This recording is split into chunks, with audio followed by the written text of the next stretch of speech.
बिस्मिल्लाहिर्रहमानिर्रहीम। इस वीडियो में हम स्टैटिस्टिकल इन्फ्रेंस की ब्रांचेस के बारे में पढ़ते हैं। तो ये देखें, स्टैटिस्टिकल इन्फ्रेंस की दो मेजर ब्रांचेस हैं। एक है एस्टिमेशन ऑफ पैरामीटर, दूसरा है testing of hypothesis. Estimation of parameter की फर्दर दो ब्रांचेस हैं, एक है पॉइंट एस्टिमेशन और दूसरी है इंटरवल एस्टिमेशन।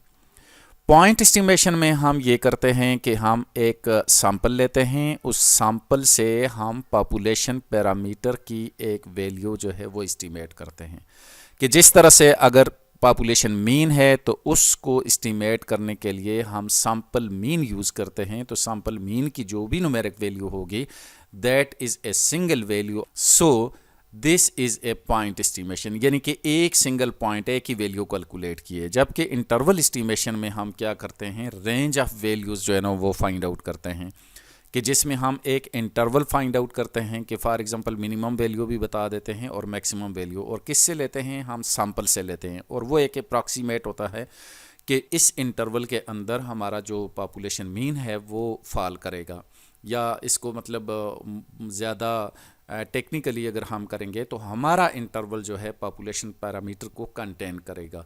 तो वो एक हम जो है ना अप्रॉक्सीमेट वैल्यूज़ होती हैं, तो उसमें रेंज ऑफ वैल्यूज़ चूँकि निकाली जाती है तो उसके साथ जो है हम लेवल ऑफ कॉन्फिडेंस भी यूज़ करते हैं। तो इसीलिए हम इंटरवल एस्टिमेशन में जो हम 95% या 99% लेवल ऑफ कॉन्फिडेंस यूज़ करते हैं वो इसीलिए कि we are 95% confident that our interval will contain the true value of the population parameter. तो उसको न्यूमेरिकली हम आगे चलकर करेंगे। अब हम बेसिक फार्मूलाज को डिस्कस करते हैं। तो ये डिफरेंस फाइंड आउट करना बहुत ज़रूरी है कि पॉपुलेशन पैरामीटर्स के कौन से फार्मूलाज हैं और सैंपल स्टैटिस्टिक्स के कौन से फार्मूलाज हैं। तो सबसे पहले यहाँ पर हमारे पास जो मेजरमेंट्स मीन है, इसमें पॉपुलेशन पैरामीटर यानी कि अगर मीन हम पॉपुलेशन के लिए निकालेंगे तो हम ये वाला फार्मूला यूज़ करेंगे, सम ऑफ एक्स ओवर एन, यानी कि यहाँ पर कैपिटल यूज़ होता है एन, और इधर जो है यहाँ पर स्मॉल एन यूज़ होगा, और इसमें ये म्यू यूज़ होगा और इसमें यहाँ पर एक्स बार यूज़ होगा। तो इसलिए इन दोनों के दरमियान डिफरेंस करना बहुत ज़रूरी है। सिमिलरली प्रोपोर्शन के दरमियान भी इसी तरह से ये कैपिटल पी है जबकि यहाँ पर पी हैट है, और ये स्मॉल एन है, यहाँ पर सैंपल साइज डिवाइड होता है और ये पॉपुलेशन साइज इस पे डिवाइड होता है। और इसके बाद वेरिएंस की तरफ अगर हम आ जाते हैं तो यहाँ population variance is denoted by the sigma square. तो ये देख लें, यहाँ पर ये सिग्मा स्क्वायर से डिनोट हुआ, उसका फार्मूला है sum of X minus mu square over N. जबकि जो सैंपल वेरिएंसेस हैं, एक है बाइज्ड वेरिएंस और एक है अनबाइज्ड वेरिएंस। तो आप यहाँ पर देखें, बाइज्ड वेरिएंस में सिर्फ एन डिवाइड हुआ है और यहाँ पर अनबाइज्ड वेरिएंस के अंदर n-1 जो है वो डिवाइड हुआ है। और इसके जो न्यूमरेटर हैं अगर आप गौर करें तो ये आलमोस्ट एक जैसे हैं। यहाँ पर इसके जो तीनों फार्मूलाज हैं, यहाँ पर ये देखें, यहाँ पर मीन यूज़ हुआ है ये वाला, और यहाँ पर ये जो मीन यूज़ हुआ है वो ये वाला यूज़ हुआ है। तो ये सिमिलर हैं आलमोस्ट, और इसको जब आप ओपन करते हैं तो ये जो न्यूमरेटर है वो कुछ इस तरह से आ रहा है, sum of X minus X bar square, और दूसरा x माइनस म्यू स्क्वायर भी इस तरह से आ रहा है। यहाँ पर स्मॉल एन डिवाइड होता है और यहाँ पर कैपिटल एन डिवाइड होगा क्योंकि ये पॉपुलेशन का है। तो ये अगर आप डायरेक्टली आप इस तरीके से नहीं फाइंड आउट करना चाहते हैं तो आप सेपरेटली उन वैल्यूज़ का स्क्वायर लें और फिर उसके सम लें और उनका स्क्वायर करके n पे डिवाइड करें और फिर n-1 पे डिवाइड कर दें या n पे डिवाइड कर दें और इसी तरह से यहाँ पर डिवाइड कर दें। तो इस तरह से आपके पास जो है ना वेरिएंस के फार्मूलाज जो है ना वो आ जाएंगे, चाहे वो सैंपल के हों या पॉपुलेशन का वेरिएंस हो। तो ये बहुत ही इम्पॉर्टेंट है कि आपने पॉपुलेशन पैरामीटर्स हैं उनके सिंबल्स को पहचानना है और सैंपल स्टैटिस्टिक्स के सिंबल्स को पहचानना है और उनके फार्मूलाज को भी पहचानना है। तो अब हम नेक्स्ट इस पे चले जाते हैं। यहाँ पर देखें, मैंने इसका फर्दर जो है कुछ इस तरीके से कि हर एक करेक्टरिस्टिक्स के सामने उसका पैरामीटर लिखा, उसके सामने उसका एस्टिमेटर लिखा, फिर उसके स्टैंडर्ड एरर्स को तमाम पॉसिबल केसेस के लिए जो ना वो लिख लिया। जब आप एक दफ़ा ये वाला टेबल याद कर लेंगे या आप इसको समझ लेंगे, फिर आपकी एस्टिमेशन और टेस्टिंग ऑफ हाइपोथेसिस बहुत ही आसान हो जाएगी, specially mean, proportion, difference between mean, difference between proportion के लिए। तो आप एक बार अगर आप इसको अंडरस्टैंड कर लेंगे तो there is no issue to solve the problems related to the estimation as well as testing of hypothesis. तो यहाँ पर आप देखें कि सबसे पहले हमने मीन को लिया, तो मीन यानी कि पैरामीटर यानी कि पॉपुलेशन मीन जो है वो क्या होगा, यहाँ पर आप देखें वो है म्यू, यानी कि ये वाला मीन जो है पॉपुलेशन का अगर लेंगे तो that is represented by mu, और सैंपल का अगर लेंगे तो एस्टिमेटर जो है ना वो हमारे पास एक्स बार हो जाता है। अब हम इस एक्स बार का जो है स्टैंडर्ड एरर फाइंड आउट कर रहे हैं। तो यहाँ थोड़ा सा टेक्निकली आपने देखना है कि अगर आपके पास सिग्मा स्क्वायर या सिग्मा, तो what is sigma square and sigma square is population variance और sigma is the population standard deviation. Just अभी हमने डिस्कस किया है अभी वेरिएंस को। तो ये अगर पॉपुलेशन वेरिएंस जो है आपको मालूम है, यानी क्वेश्चन के अंदर पॉपुलेशन वेरिएंस जो है वो दिया हुआ है, तो इसका मतलब ये होगा कि वो नोन हो गया है। तो जब वो नोन होगा तो उस वक्त जो आपका यहाँ पे ये जो लगेगा sigma x bar, this is the standard error of estimator. तो स्टैंडर्ड एरर ऑफ एस्टिमेटर देखें, यहाँ पर सिग्मा और इसके साथ एस्टिमेटर लिखा है। तो एस्टिमेटर, अब यहाँ पर ये वाला एस्टिमेटर यूज़ होगा। ये देखें जनरल फॉर्म में हमने सिग्मा और इस जगह एस्टिमेटर लिखा है ये वाला, लेकिन यहाँ पर आ जाएगा सिग्मा और एस्टिमेटर उसका सिंबल यूज़ हो गया। तो सिग्मा एक्स बार जो है वो किसके इक्वल होगा, sigma over n under root.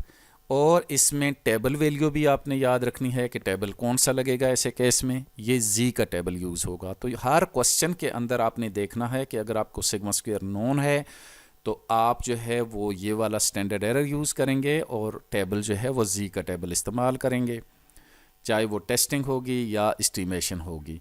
तो इसी तरह से अगर पॉपुलेशन वेरिएंस जो है या पॉपुलेशन स्टैंडर्ड डेविएशन जो है वो आपको अननोन होता है, तो इस केस में आपने फिर सैंपल साइज़ की को देखना है कि क्या वो 30 से बड़ा है या 30 से छोटा है। तो आपने सबसे पहले ये देखना है कि अगर वो सैंपल साइज़ 30 से बड़ा है तो उस वक्त सिग्मा एक्स बार जो है वो किसके इक्वल हो जाएगा, वो होगा s over under root n. और इसी तरह से यहाँ पर आप देखें कि अगर आपके पास n लेस देन 30 है, सैंपल साइज़ 30 से बिलो है या उसके इक्वल है, तो फिर हम ऐसे केस में sigma x bar is equal to s over n under root small s जो है वो यूज़ होगा और यहाँ पर टी का टेबल यूज़ होगा। तो ये एस हमने पिछली स्लाइड में पढ़ा था कि एस स्क्वायर जो है वो बाइज्ड वेरिएंस होता है एस स्क्वायर, और स्मॉल एस स्क्वायर जो है वो अनबाइज्ड वेरिएंस होता है। तो उसका अंडर रूट लेंगे तो ये स्मॉल एस और कैपिटल एस जो है ना वो ये आ जाएंगे, और टेबल यहाँ पर टी का यूज़ होता है। तो ये तो जनरल प्रिंसिपल है कि अगर आपके पास सिग्मा स्क्वायर नोन होगा तो आप जी टेबल यूज़ करेंगे, अननोन होगा तो n ग्रेटर देन 30 आप देखेंगे, अगर 30 से बड़ा है तो आप ये वाला यूज़ करेंगे स्टैंडर्ड एरर, और टेबल ये वाला यूज़ करेंगे, और इसी तरह से लेस देन 30 होगा तो स्टैंडर्ड एरर ये यूज़ होगा और टेबल आपके पास टी का यूज़ होगा। लेकिन ये जो सॉफ्टवेयर्स हैं आपके पास, स्टैटिस्टिकल सॉफ्टवेयर हैं, तो उसमें कोई इशू नहीं होता। आप जब भी रन करते हैं तो वो आपको टी से ही सारे प्रॉब्लम्स को सॉल्व करके दे देता है। किसी भी आप का साइज़ होगा वो उस पर टी की सारी वैल्यूज़ जो है ना वो कैलकुलेट करके दे देगा, बिकॉज कि जब n ग्रेटर देन 30 होगा तो टी की वैल्यू ऑलमोस्ट जी के बराबर हो जाती है, तो इसलिए वो टी से ही सारे क्वेश्चंस को जो है ना वो सॉल्व करके दे देते हैं। चाहे वो एक्सेल हो या वो SPSS हो या कोई भी दूसरा सॉफ्टवेयर हो, वो ज़्यादातर टी टेबल से ही करते हैं। इसके बाद हम यहाँ पर डिफरेंस बिटवीन टू मीन को देख लेते हैं। तो यहाँ आप देखें कि ये difference between two mean μ1 minus μ2 होगा। ये पैरामीट्रिक वैल्यूज़ होंगी कि अगर दो पॉपुलेशंस हों उनके मीन डिफरेंस जो है ना उनके दरमियान अगर फाइंड आउट करना हो तो उसको हम कैसे एस्टिमेट करेंगे, तो वो x1 बार माइनस x2 बार, और इसी तरह से स्टैंडर्ड एरर को अगर देखना होगा तो फिर हम उसके वेरिएंसेस को देखेंगे कि अगर वेरिएंसेस उसके पॉपुलेशन वेरिएंस, ये जो सिग्मा 1 स्क्वायर सिग्मा 2 स्क्वायर हैं ये पॉपुलेशन वेरिएंसेस हैं, या उसके standard deviations population standard deviation, अगर वो नोन है तो उस सूरत में क्या होगा, आपके पास स्टैंडर्ड एरर इसके इक्वल हो जाएगा और आपके पास टेबल जो है वो उसी तरह से जैसे यहाँ पर है जी का टेबल यूज़ होगा। और अगर अननोन है तो फिर आपको n1 n2 जो है वो आपको देखना पड़ेगा। अगर 30 से अबव हैं तो आपके पास जो स्टैंडर्ड एरर होगा वो यहाँ पर उसी तरह से s यूज़ होगा सिग्मा के बजाय, और टेबल आपके पास इसी तरह से जी का यूज़ हो जाएगा। और इसी तरह से जब आपके पास n1 n2 लेस देन 30 होगा तो आपका standard error of difference between two sample mean वो इक्वल हो जाएगा square p 1/n1 plus 1/n2 under root. और यहाँ पर टेबल जो है वो आपका t का ही यूज़ होगा, जैसे यहाँ पर टेबल t का यूज़ हुआ है। अब यहाँ पर एस स्क्वायर पी जो है वो क्या है, वो यहाँ पर इस फार्मूले के इक्वल है। अब आप इसको ओपन भी कर सकते हैं, जैसे हमने पिछली स्लाइड में किया था कि sum of X minus X bar square को ओपन करेंगे तो sum of X square minus sum of X whole square over N के इक्वल होता है। तो इस उस तरह से करके भी लिखा जा सकता है। वैसे ये यहाँ पर ये वाला फार्मूला है एस स्क्वायर पी का। अब ये देखें, ये जितने भी फार्मूलाज यहाँ पर हैं, अगर आप इनको एक दफ़ा आप अपने याद कर लेते हैं या आप समझ जाते हैं कि ये कैसे आ रहा है, तो फिर आपको किसी भी क्वेश्चन के लिए एस्टिमेशन और टेस्टिंग ऑफ हाइपोथेसिस में कोई प्रॉब्लम नहीं होगी। आप बड़ी आसानी के साथ इनको रेलेवेंट क्वेश्चन में एडजस्ट करेंगे और आप एस्टिमेशन भी कर लेंगे और टेस्टिंग ऑफ हाइपोथेसिस भी आसानी से कर लेंगे। अब अगर हमारे करैक्टरिस्टिक्स यहाँ पर प्रोपोर्शन है तो यहाँ पैरामीटर p हो जाएगा और एस्टिमेटर उसका p हैट हो जाएगा और इसका standard error sigma p is equal to p q over n हो जाएगा। और यहाँ पर q जो है that is equal to 1 minus p के इक्वल होता है। और यहाँ पर टेबल आपका z का यूज़ होता है, क्योंकि आमतौर पे ये लार्ज सैंपल प्रॉपर्टी होती है। लार्ज सैंपल के लिए आप प्रोपोर्शन जो है ना ये फाइंड आउट करते हैं, उसके इंटरवल एस्टिमेशंस। और इसी तरह से डिफरेंस बिटवीन टू मीन के लिए भी आपका जो स्टैंडर्ड एरर होगा वो यहाँ पर ये हो जाएगा और इसमें टेबल आपका जी का यूज़ हो जाता है।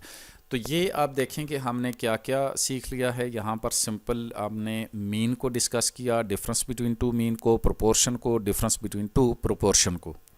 अब हम यहाँ पर इनको अंडरस्टैंड करने के बाद हम इनको अप्लाई कहाँ पर करेंगे, तो अब मैं यहाँ पर general formula for interval estimation जो है वो डिस्कस करता हूँ। तो जनरल फार्मूला फॉर एस्टिमेशन ये हुआ और यहाँ पर आपके पास estimator plus minus table value into standard error of estimator. तो अभी हमने ये सब कुछ डिस्कस किया है पिछले जो हमने टेबल बनाया उसमें भी, और यहाँ ये जो सामने है आपके, तो यहाँ पर ये देखें एस्टिमेटर भी है और यहाँ पर स्टैंडर्ड एरर्स भी सारे दिए हुए हैं और टेबल भी दिए हुए हैं। तो अब हमने देखना ये है कि जैसा क्वेश्चन होगा उसके मुताबिक हम इन वैल्यूज़ को यहाँ पर एडजस्ट कर देंगे।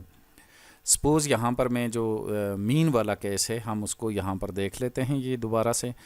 तो अगर मैं मीन के लिए एस्टिमेशन करूँगा तो यहाँ इस म्यू के लिए एस्टिमेशन करता हूँ और एक क्वेश्चन है उसमें मुझे सिग्मा स्क्वायर जो है वो नॉन दिया हुआ है, यानी कि सिग्मा स्क्वायर पॉपुलेशन वेरिएंस या पॉपुलेशन स्टैंडर्ड डिवीजन मुझे दिया हुआ है। तो ऐसे केस में मैं यहाँ पर क्या करूँगा, यहाँ एस्टिमेटर की जगह पर ये एक्स बार लिखूँगा और उसके बाद ये प्लस माइनस अपनी जगह पर आ जाएगा और टेबल जो है वो मेरा जी का टेबल यूज़ होगा जिसको हमने जेड अल्फ़ा बाई 2 से रिप्रेजेंट किया हुआ है।